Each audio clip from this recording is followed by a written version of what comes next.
This is Dan Schneider on this Dan Schneider video interview. The subject is The Cosmic Revolutionary's Handbook. I have the two authors with me. We will be talking about what the book is about, how to upend the cosmic revolution or start the cosmic revolution, and the conversation will begin in a moment. The subject is The Cosmic Revolutionary's Handbook. The authors Geraint Lewis and Luke Barnes are my guests. We will be talking about the book. We'll be talking about the history of the universe and all things attendant to it. Let me just start by giving both of them a couple of minutes to introduce themselves. Let me start on the left with Geraint. Geraint, if you could just give a little bit of background about yourself, who you are, and why you wrote the book. Okay, so my name is Geraint Lewis, and I'm a professor of astrophysics at the Sydney Institute for Astronomy, the University of Sydney. And so my research interests are in the areas of cosmology. I really want to understand the evolution of the universe, and in particular, the dark side of the universe, the dark matter and dark energy that dominate the universe. And I was driven to write this book with Luke because of the interactions that we've had with the public over the years on their understanding of what the Big Bang model of the universe is, and what basically, why do cosmologists tell people that we have this rather strange idea about how the universe behaves? I should hand over to Luke to introduce himself. Luke? So yeah, I'm Luke Barnes. I'm a lecturer at Western Sydney University in the School of Science there. Again, astronomy and physics and cosmology is what I do. I'm most interested in galaxy formation and on the topic of our first book, actually, the fine-tuning of the universe for life. And yeah, as Geraint was saying, we get a lot of people telling us how to do our job. If you're an astronomer, actually, it seems like a lot of people get this. People tell them how to do their job, but us as cosmologists, people send us their own theories about the universe, and they think they know how it works, that they've sorted it all out. And we found, to the extent that we had the time to actually reply to people, we send sort of fairly similar replies each time, the same sorts of things. You need to actually go and learn what the Big Bang Theory is. You need to learn what the data is. You need to explain more than one fact. And so we thought we'd sort of lay out the right way to actually overthrow the Big Bang Theory, if that's something that people want to do. Just definitionally, before we start, not all astronomers are cosmologists, but are all cosmologists astronomers, or are some mathematicians that never look at never look up into the sky? There are no hard and fast boundaries. There are cosmologists who basically study the mathematics of the universe. There are cosmologists that study what the observations of the universe are telling us. I think a lot of them would sit under the basket of astronomers, but I said these are definitions that you put on yourself rather than get in a car to say that I am a cosmologist. Yeah.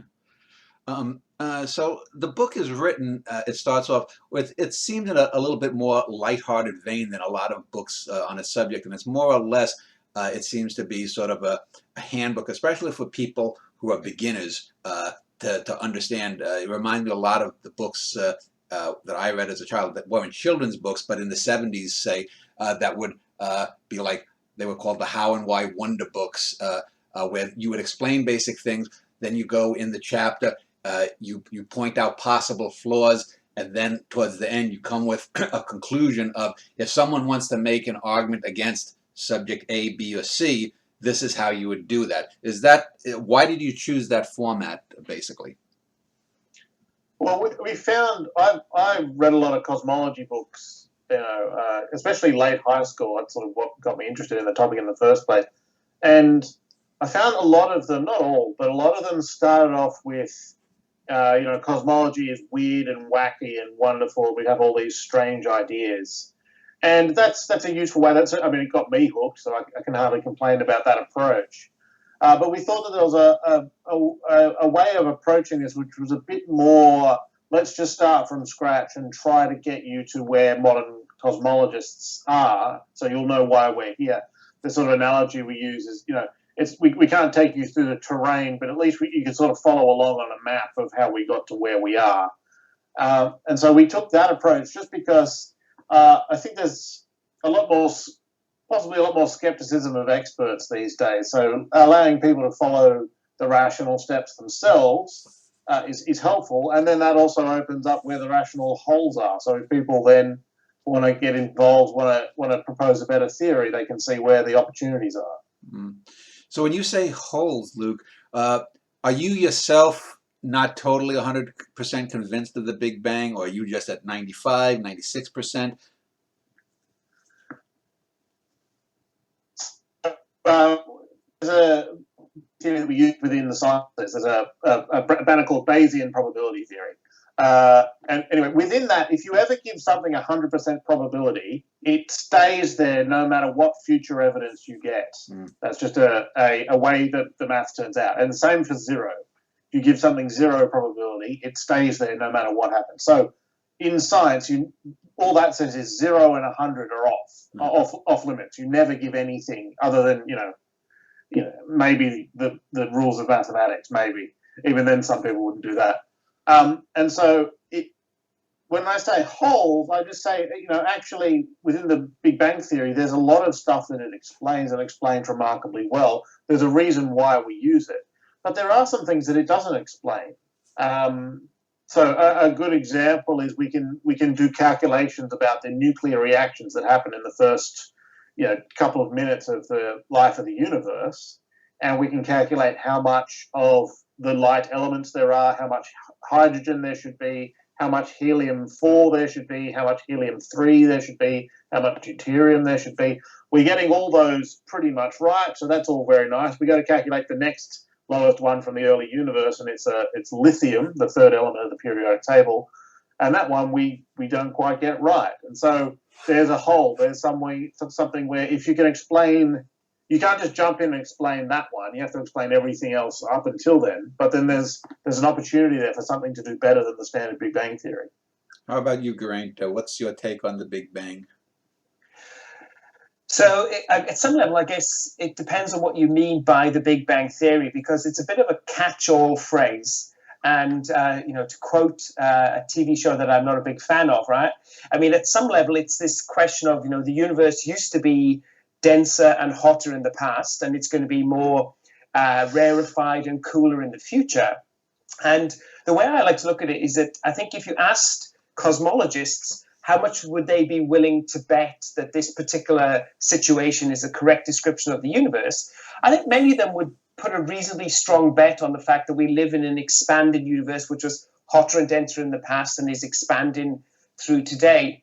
But as Luke says, that there are holes there, and there are things that we are yet to explain. Even though we still have very good predictive powers, we have these issues. Luke mentioned the question around lithium, but then there's still these big questions about things like what is dark matter and what is dark energy. I think there people would be maybe they're willing to bet maybe $100, but I think very few people would be willing to bet their house on a particular version of what the dark side of the universe is.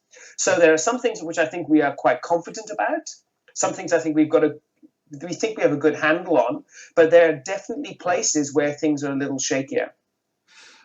So let's go into the book and talk about maybe 2 of the 3 most cogent points that you make in the book, and then afterwards, a little bit later, we can sort of free form from some of what a reader of the book might be able to infer from it, and go from there. So let's talk about if we're looking at possible holes to poke in there.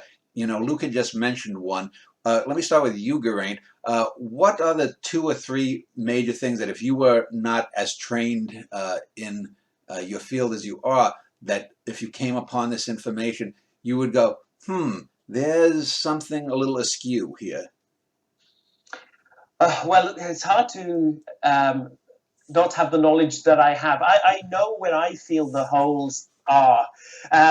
So I can tell you the things that people approach us with. So when we talk to members of the public, Luke and I both give talks on cosmology, and we talk about things like the fact that we see the distant galaxies are redshifted. The further away, the more they are redshifted.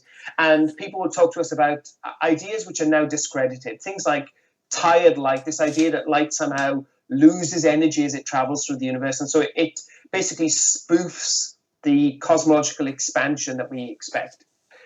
We now have so much data in terms of measuring the redshifts of galaxies, and we know that the tired light sort of models don't work, that's not where cosmology is at anymore. So when we deal with the public, the notions of what they think are issues are things that a lot of cosmologists have put to bed. Mm. Where we are seeing holes are those areas of the universe which are small-scale things in the universe. So what we have is this picture of how the structure in the universe has grown over time. So a universe was born relatively smooth, but gravity has done its thing and matter has been pulled into galaxies. And when we look at the distribution of galaxies through the universe, that works beautifully well. But when we look at what's going on around individual galaxies, the small-scale universe, that's where we start to see some issues basically coming up that we can't really fully explain. Mm. And so for cosmologists, the thing that keeps them up at night is not what's going on the large scale. It's either what's going on in the early universe or what's going on with regards to individual galaxies. So the problem is, of course, is with these questions, there's always a bit of physics that maybe we haven't quite got right. They might not be as big a problem as we thought they were. So when we deal with individual galaxies, we have to talk about how gas behaves. And gas is complicated. Gas can cool, it can collapse, form stars. Those stars rain energy back into other gas. So we're trying to pick out what's going on in terms of a very complex signal. And we're not quite sure if we've actually understood what the gas is doing before we can say that something strange is happening. Let me ask you, Luke, one of the major points that you guys go off on earlier in the book is what's known as Olber's paradox, which is the idea that if the universe is infinitely old and if it's infinitely large, there would be a star that would basically take up a microscopic portion of the sky all around, and we wouldn't have the dark sky that we have. Number one, talk about that, what you wrote in your book, and then my question then would be, but doesn't that also presume that even if the Big Bang didn't exist and the universe is infinitely old, doesn't that also presume that faraway parts of the cosmos that are beyond the light horizon would be exactly like what we have rather than possibly being different? So, Luke, if you could take that. Yeah. So that's a good point. I should say, when a cosmologist like Urain and myself, when we say small scales, we mean sort of 10,000 light years or so. That's a small scale to us. So, yes, I should say. So Olber's paradox is a really interesting one. So here's a way we might think that the universe is. You start with some assumptions. Maybe, as you said, the universe is infinitely old, it's infinitely large, and it's filled everywhere with stars. Let's make those assumptions. And, it's not doing anything overall like expanding or anything like that. Okay, there's a way that the universe could be. Now let's pull a prediction out of that model, and you think about, okay, what would the night sky look like? Well, any direction that you looked, if you just follow that line of sight far enough, it will end up on a star. And so turning it around, a star in that direction will have had the time, and it will be there, and it will have sent some light to you along that direction in the sky. And so as you look further and further into the universe, each star looks smaller, but there's more and more of them in your line of sight. And so they would basically fill in the whole sky to be as bright as the surface of a star, even at nighttime, just from the layers of stars filling in the holes the further and further out that you go. And so what that tells us is one of the assumptions that led to that prediction has to be wrong. Remember, we said if these things are true, then the night sky would be as bright as a star. And then what you do with that bit of logic is, this is modus tollens. The night sky is not as bright as a star, so therefore one of those assumptions has to be wrong.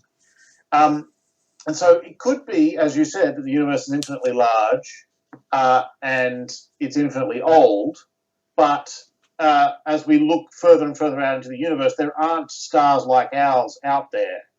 So perhaps, here's a simple picture. Perhaps we're on an island of stars which is in a finite part of an infinite space. And so the darkness of the night sky would just be, we're looking out beyond the edge of the stars into the infinite space beyond. The problem with that argument was at some point, our line of sight leaves all the stars, the island of stars where we are, and so it doesn't hit a star, and so there will be darkness in that direction. That's a possibility. But the only point we make from Olber is not that it's going to point towards the Big Bang, but it's going to rule other ways. So it's not that it gives us an idea of how the universe is, but it gives us some definite ideas about how it can't be. It can't be the case that it's just an infinite number of stars through an infinite amount of space and has just been sitting there for all time. That idea's got to go. Can I add just a couple of additional points to that? So what the important thing that we try to get across in the book is that we have these, Olber's paradox is considered one of those obvious things, right? The night sky is dark.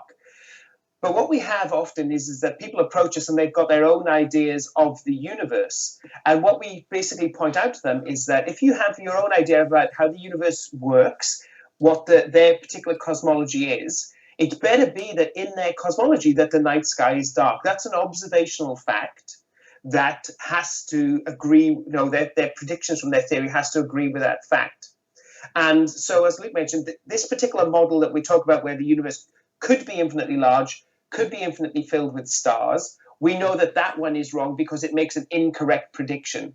And it's important not to cherry pick your observations that you're going to test your theory against. And the night sky is an obvious one, but there's in fact a swathe of observational facts about the universe that your theory has to agree with. And what we often find is people, when they present a new idea for the universe, like when we get our letters from the general public, they often cherry pick what kind of facts they're explaining and ignoring everything else. Well, so can you give me an example of one or two of these commonly cherry-picked facts?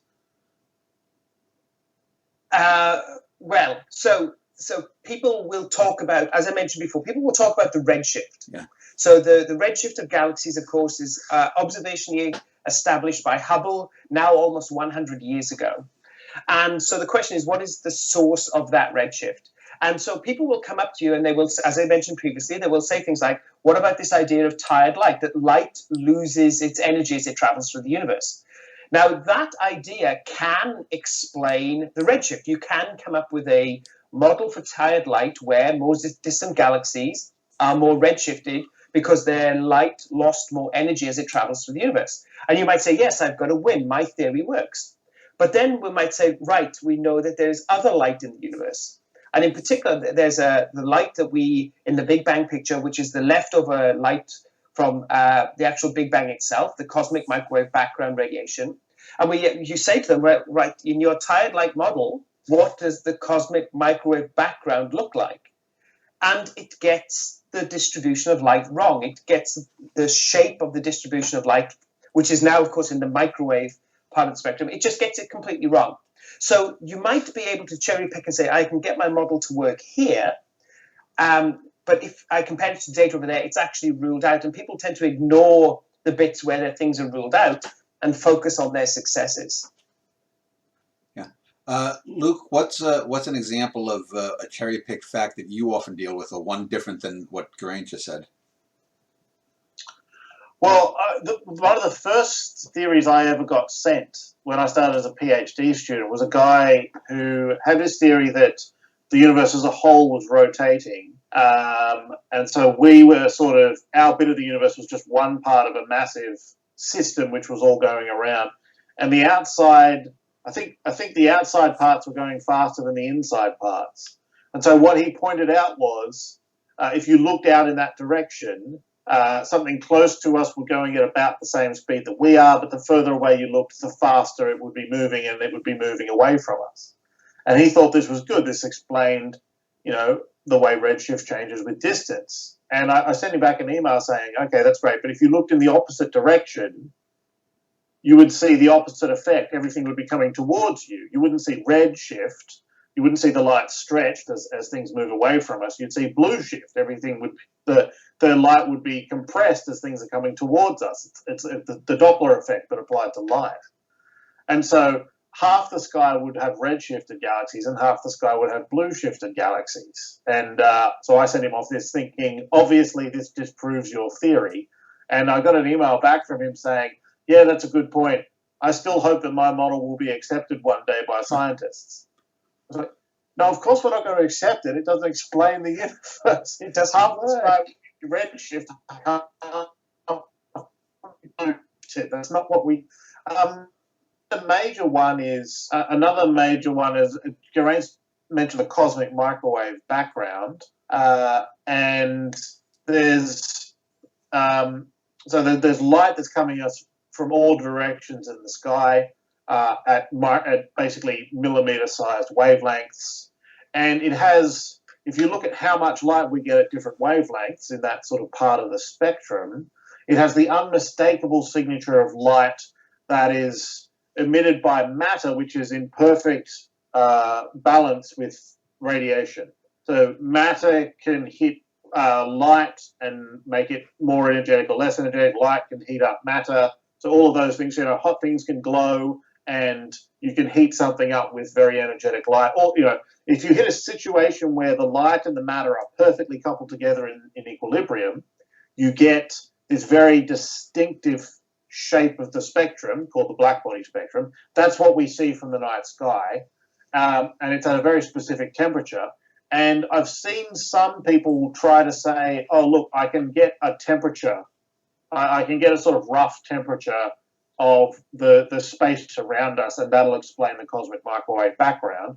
And that's just ignoring the fact that actually it's not just some rough temperature. It's not just about this energy or that energy. It's a very specific shape of the light, the distribution of light across the wavelength. So that's a very, very tight, very important constraint on how we think the universe is and works. I want to follow up, Luke, on a point you just made about this pet theory of this fellow. It reminds me of the discovery, or the discovery of the quote-unquote missing mass of the universe, that when galaxies spin, why the outer edges of the galaxies seem to do they go not as fast as the interior of the galaxy, and that's because the explanation is that there must be some missing mass, which is dark matter, that we don't see, and so it's not just the very thinly spaced stars out there. There's also more mass, and I'm probably butchering the explanation, but sometimes some of these ideas, which seem counterintuitive, can actually lead to something, because it seems counterintuitive, dark matter, but that seems to be one of the accepted things right now in cosmology. If either one of you want to take that. I'll have a quick stab and then Geraint can jump in. So when you're an astronomer, you're trying to see things which are an awfully long way away. So if you're going to see anything out there in the universe, it has to be lit up somehow, or perhaps in silhouette from something else which is lit up very, very brightly. And so we're sort of okay with the fact that there could be, it's quite easy to have matter out there in the universe which we won't see with our telescopes because it's not lit up. Actually, it's kind of like, stars are amazing. They're fantastic. As far as we're concerned, when you want to see something in the universe, having something really compact and small but really bright is exactly what we need to go and see stuff out there in the universe.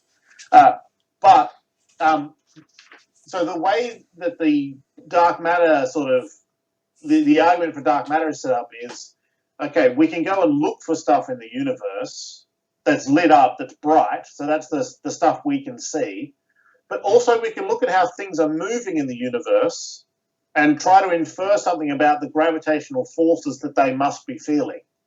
And so the argument that you were sort of alluding to is the outer parts of galaxies, if the only matter there was the matter that we saw lit up, there wouldn't be a strong enough pull to hold together the outer parts of galaxies. They're moving too fast. So either every galaxy we see, we've just got it at exactly the moment when it's just about to disintegrate, which is unlikely, or else there must be more mass there than is lit up. by the stars or by whatever else lights up the matter. Hmm. And so, yeah, it's in one sense it's counterintuitive. In another sense, it's kind of expected that there would be matter that we can't see. The really weird thing that we get from cosmology, especially from I'm trying to understand the cosmic microwave background, is we have pretty good reasons to think that the matter that we can't see, this dark matter that's holding galaxies together, is not just ordinary matter like we're made of. It's not protons and neutrons and electrons. It's not in the form of atoms. It's not anything in the standard model of particle physics. It must be something else because it interacts with ordinary matter like us very weakly. So, yeah, it's a very weird situation to be in, but as we sort of lay out in the book, the observational steps, do get us there. Yeah, go ahead. Sorry, can I just add something to that? So, as Luke mentioned there, the discovery of dark matter was essentially worked on in the 1970s by people like Vera Rubin and Ken Freeman, looking at the outskirts of galaxies. There'd been hints of dark matter long before that. Back in the 1930s, there was Fritz Zwicky working in Caltech in California, and he was looking at clusters of galaxies. So these can be hundreds of individual galaxies living together. And if you look at the speeds that they move around, he concluded there must be more mass in these clusters than is just there from the light themselves. Otherwise, as Luke mentioned, these clusters of galaxies would also pull themselves apart or just rip themselves apart. But since the 1970s, we've observed the universe at more and more depth, and we've measured velocities. And everywhere we look, we need to have this additional mass component, this additional component of additional gravity that holds things together. So it might be individual galaxies, clusters of galaxies, motions of galaxies amongst other galaxies tells you that there must be other matter out there. And for me, one of the clinches is this thing called gravitational lensing, whereby you look at how paths of light rays are distorted as they travel through the universe. And that's an independent method of measuring how much mass is out there. And again, they basically say that we need this factor of about 10 to 100 times more invisible mass than the mass that we can actually see. So it's not just one observation that says, oh, there must be dark matter, but it's basically the entire set of observations that says that we need this additional matter. And of course, one of the key things we have now is by measuring the expansion of the universe, we're able to measure how much total mass there is in the universe. And we conclude there is a lot more mass than just the visible mass we can see. Well, let me just go to what a layman would ask, and that is, in the half century or more since that idea came along, do we just have the observational proof that we see the effects of what we take as dark matter, or do we know if dark matter is subatomic particles, WIMPs as they call them, or larger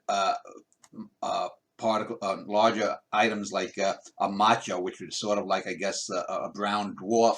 And after that, I know there's a theory called MOND that answers some of the same, that in some ways works a little better in some areas and not as good in other areas as dark matter. So first off, with dark matter, do we know if it's tiny bits of mass or these huge unseen planets and brown dwarfs? And then about MOND. So Geraint, if you want to take that, and then Luke.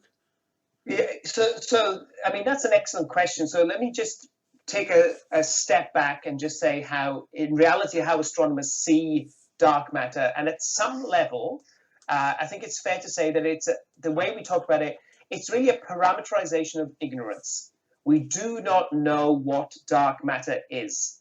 Now, the pages of journals are full of ideas, various kinds of subatomic particles, maybe, as you mentioned, massive objects, maybe black holes, etc.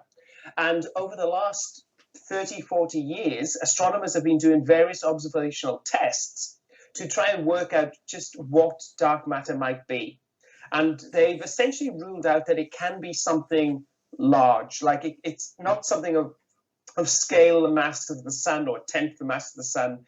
So that notion that it might be black holes or brown dwarfs or any of those kind of options are effectively off the table because they would have additional signatures. They would have their own gravitational lensing effects, and we don't see them.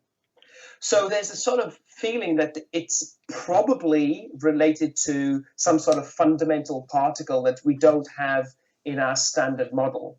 Now, as I mentioned previously, when you talk to astronomers about, is it this or is it that, you have to put basically a bit of a weight on it, how much you believe it's this thing or that thing. And at the moment, I think the community is leaning strongly towards it being a particle. It's something physical. It's something that we don't have in the standard model, but maybe when we push the maths hard enough, it will be something that naturally pops out. But there is a small portion of the community, and it is relatively small, who thinks that what is wrong is not our standard model of particle physics predicting a particle. What is wrong is our notion of gravity. And what we have, of course, is that Einstein, when he developed the general theory of relativity, which is our modern view of gravity, when he calibrated it, or basically, you have your equations and you have to fix it to something, his fixing was that it had to work in the solar system, which is a region of weak gravitational fields. So he said in the weak gravitational field limit, it must look like Newtonian gravity. But what we might have is that in doing that, there's a chunk of gravitational effect which has been left out of the equations because we've tied it to what goes on in the solar system. So there are people that think that maybe our picture of gravity is incorrect, and if we had the correct mathematical form of gravity, it wouldn't just simply drop off as 1 over r squared. There would be additional terms that might even tell you that gravity gets stronger at larger distances. And this is the kind of idea that the MON theories, the modified Newtonian dynamics, and there's a bunch of these theories out there, is what we've got wrong is the form of gravity on large scale. Works in the solar system. On larger scale, it needs to be modified. The big problem is that they haven't got they really don't have a scientific theory developed from scratch. They have, I have to choose my words carefully, it's a bit more ad hoc about how their theories are put together, a little bit more jerry-rigged. And so there's, even though they can be successful, a lot of people basically look very, dubiously upon their results, saying, you basically jerry-rigged the results to make it work. So I'd say that there's a split. Most of the community think that it's a particle. It might get spat out of the Large Hadron Collider. It might not. A small fraction think that it's gravity that we've got wrong. Let me ask you, Luke, to pick up on that, because a lot of people sometimes will confuse dark matter with antimatter, which seemingly are different things. Antimatter, though, we couldn't tell. We could look at a galaxy 10 billion light years away. It might be an antimatter galaxy, but we couldn't tell, correct? Whereas if dark matter is a small particle, as Geraint seems to suggest that is the developing consensus, it wouldn't just be segregated out there. Wouldn't dark matter infiltrate every part of the universe, meaning that you and I have bits of dark matter within us? Yeah, so there's 2 things there. The first is we've seen antimatter. Yeah. So so there's a standard bit of kit that actually Geraint and I have actually seen at high school who's got one of these, called a cloud chamber. We had great fun with one of these. It's basically you have water droplets, and then if a high energy particle comes through, say a cosmic ray or from some natural radiation or something, it'll leave a streak of just condensed water droplets. So you'll see sort of streaks of particles through this cloud chamber. If you put a magnetic field under it, a charged particle like an electron will spiral around the magnetic field lines. And the rate at which it spirals depends on the charge and on the mass. And so the way that we know that there are antiparticles are, if you shoot an electron in, it will spiral this in a certain way. And if you shoot, but every now and then from either a radioactive source or from somewhere else, a particle will enter which has the same mass, but it has the opposite charge, and so it will spiral the opposite way. Now, it's not the proton, because a big heavy proton won't spiral as tightly. It'll just sort of be slightly bent on the way through. So antimatter we've seen. If there was a galaxy out there that was made of antimatter, well, there's 2 things. first of all, yes, the light from that, we wouldn't be able to tell the difference. If you just had like anti-hydrogen molecules, particles and molecules, atoms, yeah, we wouldn't be able to tell just from the light. But if wherever matter meets antimatter, so two particles, the electron and the positron, if they meet each other, they can annihilate into very high energy light or gamma rays. And so if there were large bits of antimatter out there in the universe, anywhere where there was a boundary where matter and antimatter were rubbing together, we'd expect massive and continuous amounts of gamma rays coming from that part of the universe. And we just don't see that. And so we don't think there's massive amounts of antimatter out there. But more importantly, antimatter, it can't be the dark energy. It can't be, the dark matter that we need. Simply because it would have to be, as I said, it can glow as well, and it can interact with ordinary matter quite spectacularly. So it's not the sort of thing that can just sort of hide and stay low and stay undetected and not interact with anything much except via gravity out in the outskirts of galaxies. It would manifest itself. In particular, for ordinary matter, if it has a temperature, it will glow and it will give out energy. And in the process, a little bit of its pressure will leave, and so gravity will make it collapse. And so you wouldn't get just sort of smoothly distributed dark matter if you had antimatter out there. It would collapse into clouds and stars and all that sort of stuff as well. So that's not the solution, unfortunately. It must be something else, which is not just the anti-particle of something we already know. But wouldn't we, getting back, wouldn't we have some dark matter here within ourselves then? Oh, just not measuring it. Yeah. So that's something we're trying to find out. So if you cup your hands, you have in your hands, given the ideas of how massive dark matter particles are, between 10 and 100 dark matter particles inside your cupped hands right now. Because the motion of our sun around the center of the galaxy is defined not by the other stars in the Milky Way, but by the dark matter. The dark matter essentially provides that pull that holds the sun in its orbit. So dark matter is here, it's in this room. The big problem we have is that it interacts so weakly with normal matter that it's just really hard to detect. Well, then let me just ask a typical layman's question. You say in your cupped hands you'd have about, say, 10 or 12 dark matter particles, but wouldn't you also have literally trillions of regular mass particles as well? And if so, why then are there so relatively few here where we can observe them directly on the Earth, and there would be about 10 times as many out there, at the fringes of the galaxy or further away? So there's a couple of things that you have to be very careful of. Of course, this patch is a very unusual patch of the universe. The number of atoms and molecules inside my hands is very different to the rest of the density throughout the galaxy. Most of it is empty, or relatively empty, right? The average density is a few atoms per cubic meter, etc. And dark matter is actually distributed over a much larger volume.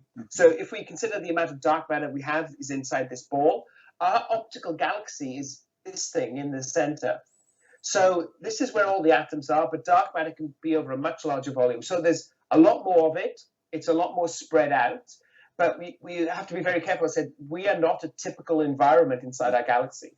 And we'll pick up on that in a second show we're going to do about the specialness or not of this area. So that's a good explanation. Let me just sort of freeform from some of the things within the book that I know that you either touched on briefly or did not touch on, just simply because to me, having read through it, they seem natural sort of extensions.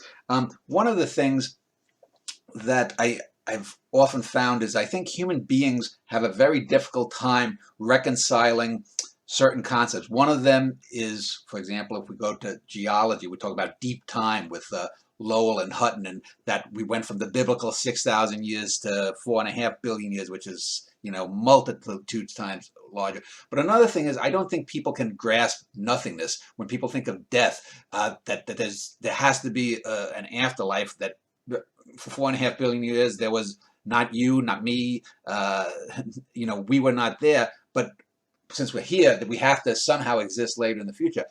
in that vein, I've sometimes, in interviewing some scientists, when they talk about potential energy, that the universe was nothing, but there was potential.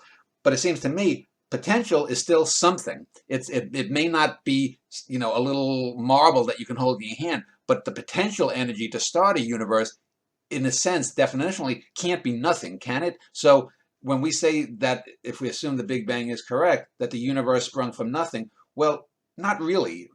Am I missing something? Well, so we're in just some interesting ground here. Let me tell you what science can say about this, and then the rest is, I mean, I have no problem myself with metaphysics, but it's not science. That's all I want to say. The Big Bang Theory, as we've explained, is just to say that in the past our universe was hotter and denser than it is now. And so that idea, we actually get an awful lot scientifically out of that idea. When we put that sort of idea into Einstein's equations, we get the standard model of the expansion of the universe. You know, you specify the geometry of space and time, something called the Robertson-Walker metric. These lead to the Friedman equations. Like, this is all nice and laid out. I can write it on a whiteboard, and it'd be lovely. In that model, there's something which represents the geometry of space and time, and there is a time in that model, 13.8 billion years ago, when the size of the universe was zero. There's something called the scale factor. So if the scale factor gets twice as large, then everything in the universe is twice as far away. And there's a time in the past when that number is zero, exactly zero, lands bang on zero in that model. But here's the problem. We don't really think that Einstein's theory can be pushed that far.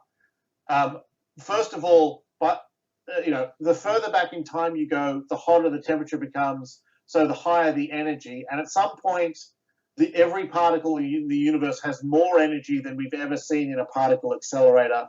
And you go back a bit further in time, and everything in the universe has more energy than we've ever seen in any cosmic ray we've ever detected. And so at some point, we just leave observations behind. And so we're just, we can extrapolate the theory if we want to, but, it's not like we have observations telling us what's going on.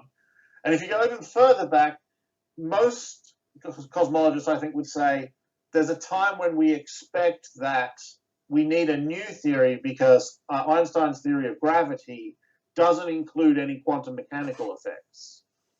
So we have this other great theory of 20th century physics, quantum mechanics. And if it's the case that at some point we need to start describing everything in the universe at a quantum mechanical level in terms of this quantum mechanical theory, well, the problem is Einstein's theory doesn't. At some point, that has to break down at some point. We didn't put the quantum mechanics in, so at some point it breaks. If it's going to break anywhere, it's going to break in the early universe. So I think there are very interesting clues that point to some sort of something weird happening in the very early universe. More than that, I'd say, classical space and time probably have a finite duration, but that's not something that I can prove. And in particular, it's not really part of the Big Bang theory that cosmologists are talking about and can test. So when you say the universe comes from nothing, that's not something that's something that at best we have some clues that point in that direction, sort of. It's not really the Big Bang theory. It's not the thing that we test with the observations we present in the book. Mm. Yeah. Go ahead. Great. Okay, if I can just add a couple of points there. So I was discussing this with some cosmologists online the other day, and the statement is that no modern cosmologist thinks that the universe came from nothing. In the sense, as Luke said, in the standard model, which only has relativity, you do get this point where time began, and I know Lawrence Krauss wrote his book, A Universe from Nothing, and all that kind of stuff. But it seems like everybody is more leaning towards is that once we include quantum mechanics, that there will be some link through the Big Bang to some pre-existing structure, that our universe came from something that happened before. And that, of course, some of you push the problem of where did time begin off into the infinite past. but this notion that our universe sprang from a true nothing, I don't think is like the favorite idea in cosmology. And a lot of people, as I said, think that once we get this theory of everything or whatever that can weld these two theories together, we will see that our universe came from something pre-existent. And there are plenty of speculative ideas of what that might be. Yeah. But as Luke said, there's nothing which is really robust science at the moment. Yeah, and that leads me right into my question that I want to probably spend 10 or 12 minutes to end the show on. And that's when you say something that came, that made it preceded it, the most obvious answer people give is something that it was a multiverse, an omniverse, metaverse, these terms that are around, and a lot of them, there's a handful of different ideas that say our universe, just to use an analogy, is sort of like a firecracker that goes off inside of a huge warehouse. Now, that firecracker might only explode 3 or 4 feet before it totally fades out, which would be the equivalent of heat death in the future, but it's never going to go 1.5 miles towards the end of that huge warehouse. And then there are those people that think that every conscious choice, or even just every possible way something can go, splits off the cosmos. So I want to just talk about some of the logical inconsistencies there, and if there aren't, how that may answer the question of undercutting the Big Bang. Number one, basically it's 3 parts. Number one, some people have suggested that gravity is so weak compared to the other forces that it may exist in another nearby metaverse or whatnot, and impinging on our own. Secondly, if we do live in what's called the many worlds type multiverse, to me that seems kind of ridiculous, because you'd have to explain why, just for example, your own body mass is going to be splitting in. Where is all that extra mass coming from to split whole cosmos is infinitely, and then finally, I would ask then, do either any of these ideas of the multiverse or omniverse or whatever, do they really explain anything? Or is it sort of like with panspermia that, oh, life came to the Earth from a comet, but where did it come from on the comet? It's just pushing it back. So any of those 3 prongs, if you want to take. So, I might start, because I end up in Twitter arguments over this all the time. So look, the phrase multiverse is a bit of a chum bucket, right? It's not a single idea, right? It's a whole swathe of different ideas that get mushed together. And so you get like the many worlds, and you get this idea of parallel universes as if it's one sort of coherent thing, but it's not. It's a bunch of ideas. So you have to be very careful about when you're talking about the multiverse, exactly what kind of multiverse you're really talking about. So I have to try to remember what the 3 questions were. Number one was about gravity leaking between. Yeah. So that is an interesting thing. Gravity is particularly weak compared to the other forces. And it turns out that you can write down equations where essentially you distribute gravity over more dimensions. And in some level, it sort of works as gravity being weak, the other forces being strong. But you then enter the almost metaphysical again about those additional dimensions that I added to make gravity weak. Is that a mathematical trick to make it work? Or are those extra dimensions physical dimensions which are out there somewhere? Are they out there in another universe, or are they dimensions in this universe that I can't get into, etc.? And as a scientist, what you've got to ask yourself, of course, is that if I want to decide between these options, I've got to work out what the observational consequences are for it being a parallel universe, dimensions in our universe, or just a mathematical trick. And I actually don't think the theories are that well developed that we've even got close to that kind of stage yet. So it's a mathematical possibility, but what it means physically, does gravity really leak between universes? It's a nice idea. It fills the pages of New Scientist and Scientific American, but as a scientific theory, I still think it's not quite there. Luke, how about Sorry. you? Oh, sorry. Luke, how about if you want to tackle the many worlds hypothesis that, for example, in this 45, 50-minute conversation, you guys could have answered, or I could have asked different questions, and potentially there could have already be tens of thousands of Lukes, Dans, and Geraints out there.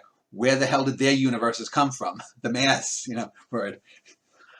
So this isn't my preferred interpretation of quantum mechanics, but let me just try and defend it for a second, because there's actually more to it than I think it's aimed badly at a popular level. It's sort of been explained like the universe sort of rips in half every time a quantum mechanical event tries to happen, and then in quantum mechanics we do things like you shine a particle of light at a surface where the light could either bounce this way or bounce that way, and then at some point you bring them back together and you see what happens at the other end. When we describe that, we write down something like, the particle went left plus the particle went right. And then when we get to the end, we have something like the particle went left and I detected it over here, and the particle went right and I detected it over here. The question all comes around, what does that plus mean? What does it mean that the particle went left plus the particle went right? That's kind of where all the interpretation happens. The standard story we all got called the Copenhagen interpretation, although it really isn't even an interpretation, says these are two possibilities and they will somehow interact with each other until you do an experiment, and then one of them will happen and the other one just won't happen. You'll collapse the wave function. If you had that situation, say in electromagnetism, where you had the electric field here is something plus something, all that would mean is that the total field is sort of the sum of them both. They're both there at the same time, like two waves that just sort of meet and add up. And so the thought is, the insight of Everett when he came up with his interpretation is just, let's have a go at interpreting quantum mechanics the same way. Let's just say when I add something, actually, in some sense, they're both there. And then what you've got to explain is sometimes there's the particle went left plus the particle went right, and then those particles can interact with each other again. And sometimes there is the cat is alive and the cat is dead, and those two possibilities don't interact with each other in any particular way.